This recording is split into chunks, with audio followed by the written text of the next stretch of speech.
کرنا چاہوں گا کہ جب بچی بیاہ کر کسی ماحول کے اندر آ جاتی ہے تو جس عمر کا لڑکا ہوتا ہے اور جس عمر کی لڑکی ہوتی ہے تو گھر کے جو بڑے ہیں نا ان کو چاہیے کہ ان کی عمر کا بھی تھوڑا لحاظ کریں. اس عمر کے اندر ایسے اگر انحطاط کا سرزد ہو جانا یا کسی کمزوری کا سرزد ہو جانا اس کو اپنی عمر پر نہ لے کر آئیں, ایکسٹریم پر نہ کریں, اس کو بڑی محبت کے ساتھ سمجھانے کی کوشش کریں. اور یقیناً کمبائن فیملی کے اندر کھچاؤ اس طرح سدھر سکتا ہے. پہلی بات یہ ہے کہ اس کو پہلے دن ہی اگر گویا کہ بہت بڑا اللہ کا ولی فرض کیا جائے اور اس کو ولیہ فرض کر لیا جاتا ہے تو اگر اس عمر کے اعتبار سے کوئی بے ضابطگی ہو جاتی ہے, کوئی پستی یا کوئی کمزور حرکت ہو جاتی ہے تو جس پر علامہ صاحب فرما رہے تھے کہ ساری محلے کے اندر پھر جو ہے وہ ڈھڈورا پیٹا جا رہا ہے, یہ فلانی فلانی ہے, تو اگر یہی معاملہ آپ کی بیٹی کے ساتھ ہو جائے تو وہ کیسا رہے گا؟ اللہ اکبر. یہی آپ کی بچی کے ساتھ ہو تو کیسا رہے گا؟ اسی طرح دیکھیے جانبین سے جو ساس صاحبہ ہے وہ یہ کہتی کہ میرا بیٹا میرے پاس بیٹھتا نہیں ہے, تو آپ اپنی بیٹی کو کیا مشورہ دیتی کہ داماد آپ کے پاس بیٹھتا کہ نہیں بیٹھتا؟ بہت اچھے. یہ بھی ذرا دیکھیں, اگر اس کا داماد, اس خاتون کا داماد اگر اس کی بیٹی کو ٹائم نہیں دیتا تو پھر تعویذ لینے آتی کہ شاہ صاحب کو ایسا تعویذ عطا فرما دیں یا فلاں بزرگ ایسا تعویذ دے دیں کہ میرے داماد کی توجہ میری بیٹی کی طرف ہو جائے. تو دیکھیں یہ ایک طبعی تقاضا ہے, اس میں آپ مداخلت نہیں کر سکتی. اس میں مداخلت کرے گی تو پھر وہی دھماکہ ہوگا جو کوکر کی مثال حضرت نے جناب جو دی ہے.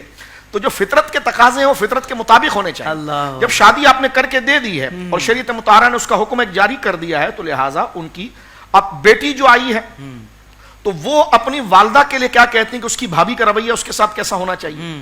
تو جب تیری بھابھی کا رویہ تیری ماں کے ساتھ کیسا ہونا چاہیے تو تیرا اپنا رویہ ساس کے ساتھ کیسا ہے؟ کہتے ہیں یہ بڑھیا ہے, سارے گھر کا پیسہ اس کے پاس ہے, چابی اس کے پاس ہے, تو یہ دیکھ کہ یہ چابی آج اس کے پاس نہیں, یہ آئی تھی جو تیری طرح تھی. جب اس کا اعتماد اس گھر میں بحال ہوا اور آگے نسل چلی تو ایک بات یہ ہوئی کہ ساری گھر کی رانی یہ بن گئی. تو لہٰذا وہ اعتماد جو ہے وہ نہیں چھوڑنا چاہیے. ایک یہاں پر یہ بھی سوال کر دیا جاتا ہے کہ جناب جو ہے کہ وہ شوہر نے مار دیا, مارنے کا کیا حکم ہے؟ دیکھیں قرآن مجید نے ناشیزہ کے بارے میں یہ حکم دیا ہے کہ جو عورت یعنی اس سٹیج پر وہ پہنچ چکی ہو کہ جناب جو ہے کہ وہ اخلاق کے انحطاط پر آ گئی ہو, تنخو ہو چکی ہو, یا جس طرح کے بے اعتمادی کا ذکر علامہ صاحب نے کیا اس قسم کا معاملہ ہو, تو قرآن مجید سب سے پہلے تادیب دیکھیں کیسی کرتا ہے.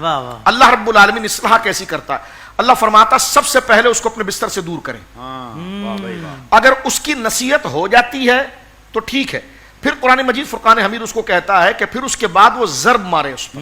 لیکن اب یہاں پر اس آیت کو اٹھا کر سورہ نساء کی آیت کو لے کر بعض دوست کہتے ہیں کہ قرآن نے تو, اب شوہر یہ کہتا ہے جو قرآن نے مارنے کا حکم دیا ہے, تو آپ اتنے بڑے عالم بن گئے کہ قرآن کے صیغہ امر سے آپ استدلال کر سکتے ہیں. یہ صیغہ یہاں پر امر کا صیغہ وجوب کے لیے نہیں, یہ مباح ہے, یعنی کوئی ضروری نہیں ہے. اب اس کے مقابلے میں حدیث کھڑی ہے سامنے. رسول اللہ نے فرمایا اگر تیری بیوی تنخو ہو اور تیرے ساتھ سختی کرے تو فرمایا اس شر میں بھی اللہ نے خیر تجھ پر رکھا, اس اولاد یا اس کے ذریعے اور خیر تجھے پہنچا رہا ہے. تو لہٰذا جہاں میں بہنوں کی بات کر رہا ہوں وہاں بھائیوں سے یہ عرض کر رہا ہوں کہ دیکھیں اگر بیوی تنخو ہے تو شریعت مطہرہ نے تو برداشت کی بات کی. فرمایا وہ تجھے بظاہر جو شر لگ رہا ہے لیکن تو غور کرے گا تو کئی خیر تیری اس کے ساتھ وابستہ ہے.